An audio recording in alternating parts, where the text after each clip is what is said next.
Assalamualaikum Mbak Novita. Waalaikumsalam Mbak. Oh ini Mbak Vira yang habis nelpon saya ya, sama Oh WhatsApp saya. iya Mbak, maaf ya Mbak ngeganggu waktunya. Oh iya Mbak, nggak apa-apa, santai aja. Gimana kabarnya hari ini Mbak? Kabarnya kurang baik Mbak hari ini. Oh kalau boleh tahu kenapa Mbak? Sepertinya muka Mbak Vira kayak murung banget ya. Iya, saya lagi ada masalah Mbak. Oh kalau saya boleh tahu masalah Mbak Vira apa Mbak? Seperti yang saya bicarakan di telepon tadi, saya melanjutkan masalah yang saya hadapi ya Mbak. Eh, di mana Iya. dimana saya itu udah memiliki suami dan seorang anak. Tapi saya bingung Mbak, karena suami saya ini ringan tangan dan suka selingkuh. Iya. Oh, hal itu yang membuat Mbak Vira bersedih ya Mbak? Iya, satu sisi juga suami saya ini jarang pulang Mbak. Saya bingung, saya harus gimana. Tetapi suami Mbak sendiri kalau pulang ke rumah itu pulangnya malam apa jarang banget Mbak? Dia itu bisa pulang seminggu cuma sekali Mbak, sedangkan saya sama dia udah punya anak, sedangkan anak ini selalu bertanya ayah di mana, ayah di mana. Saya juga bingung untuk menjawab pertanyaan-pertanyaan yang diberikan oleh anak saya Mbak. Oh iya Mbak. Terus kalau seandainya suami Mbak pulang terus anaknya yang menyambut, reaksi suami Mbak seperti apa? Ya dia seperti biasa aja Mbak, gak ada kebahagiaan di raut wajahnya. Kayak dia udah bahagia dengan dunianya dia sendiri Mbak, saya bingung. Oh seperti itu ya Mbak. Saya juga merasakan karena saya juga sesama perempuan ya kan. Iya Mbak, saya juga bingung. Terus Iya Mbak gimana? terus sekarang hubungan Mbak sama suami Mbak apakah sedang baik-baik saja? Apa enggak? Baru beberapa hari kemarin suami saya pulang Mbak, tapi kira saya semua bakal membaik, tetapi dia malah memukul saya Mbak. Setelah saya tanya dia dari mana, nggak pulang-pulang. Saya capek Mbak. Hmm.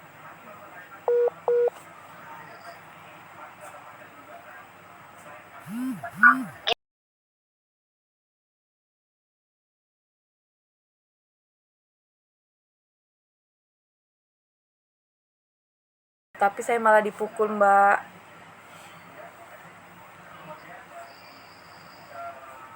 Seperti itu. Terus Mbak dipukulin suami Mbak, apakah Mbak diam saja, apa Mbak melawan? Saya diem aja Mbak, saya juga nggak berani melawan. Soalnya suami saya ringan tangan gitu Mbak. Oh seperti itu. Baiklah Mbak, saya mendengar cerita Mbak, saya ikut merasakan ya Mbak ya. Terus sekarang Mbak Pira lagi bingung ya atau gimana Mbak? Iya, saya bingung. Satu sisi saya pengen berpisah sama anak saya. Satu sisi kok sama anak saya. Satu sisi saya pengen berpisah dengan suami saya, dan satu sisi juga saya mikir gimana kalau saya berpisah dengan suami saya, anak saya kan butuh sosok ayah gitu Mbak. Saya bingung. Terus apakah Mbak Pira udah yakin sama keputusan Mbak Pira dengan mengakhiri semua hubungan Mbak sama suami Mbak? Saya yakin gak yakin Mbak, karena saya bingung ntar anak saya kalau hidup tanpa ayahnya gimana buat kedepannya Mbak. Oh iya Mbak, saya juga ikut merasakan ya Mbak. Terus apakah Mbak Pira udah pernah bilang sama keluarga Mbak atau keluarga suami Mbak gitu, kalau kelakuan suami Mbak seperti itu? Saya udah mencoba berbicara kepada orang tua dari suami saya, tapi itu kayak disuruh sabar sabar, tapi saya tuh capek mbak, mau sabar sampai kapan. Saya tuh capek terus-terusan kayak gini, saya tuh bingung mbak harus gimana. Oh iya Mbak. Tapi apakah Mbak Pira sudah yakin sama keputusan yang ingin Mbak Pira ambil dengan cara berpisah? Insya Allah saya mencoba yakin mbak, karena saya capek mbak, dikit-dikit dibentak-bentak, dikit-dikit dipukul-pukul. Terus saya juga capek terus-terusan hidup kayak gini mbak, walaupun kecukupan dari segi ekonomi, tapi buat apa kalau nggak ada kebahagiaan dari rumah tangga itu sendiri mbak. Oh iya Mbak, saya paham maksud Mbak seperti apa. Nah, sekarang gini aja, saya mau Mbak Pira, eh, Nanti ada keluarga dari saya dan keluarga dari suami, terutama saya mikirin anak sih mbak, buat tumbuh kembang anak itu ke depannya kayak gimana mbak. Itu yang selalu saya pikirin pas saya mau niat berpisah. Terus saya ngeliat anak lagi kayak mikir, nanti anak ini gimana ya, hidup tanpa sosok ayah. Itu sih mbak. oh iya Mbak. Eh, Sekarang gini aja, kalau Mbak Pira benar-benar mau mengambil keputusan sendiri dengan udah yakin sama keputusan Mbak Pira, sebaiknya Mbak Pira sholat dulu, mendekatkan diri dulu sama Allah, terus meminta bantuan apakah keputusan Mbak Pira itu tepat apa nggak tepat gitu. Karena jangan sampai Mbak Pira ngambil keputusan yang bisa merugikan Mbak Pira sendiri gitu.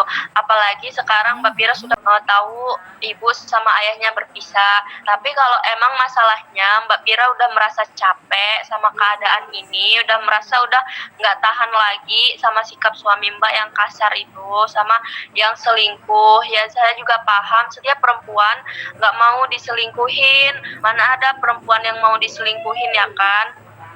Tapi ya gitu, balik lagi sama diri Mbak Sapira sendiri. Coba Mbak Pira tanya sama diri Mbak sendiri, apakah Mbak udah yakin dengan keputusan itu apa belum? Kalau Mbak belum yakin, sebaiknya suami Mbak sama keluarga dari kedua Membantu buat saya untuk memikir ke depannya gimana.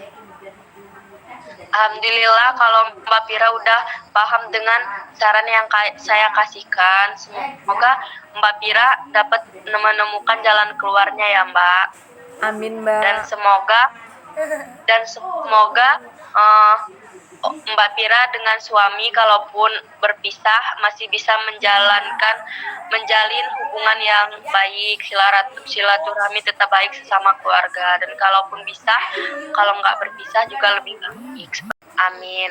Baiklah Mbak Pira, setelah melakukan proses konseling ini, Mbak Pira kan sudah tahu apa yang harus Mbak lakukan setelah ini. Baiklah, mungkin proses konseling kita hari ini cukup sampai di sini saja ya Mbak ya. Apabila Selama ini yang saya pendam sendiri. ya Mbak, semoga Mbak Pira bisa ini lega ya, sehabis ini bisa tenang, nggak Ya, ada dikengkang lagi sama suaminya. Ya, Ya baiklah Mbak, saya akhiri. Wassalamualaikum warahmatullahi wabarakatuh.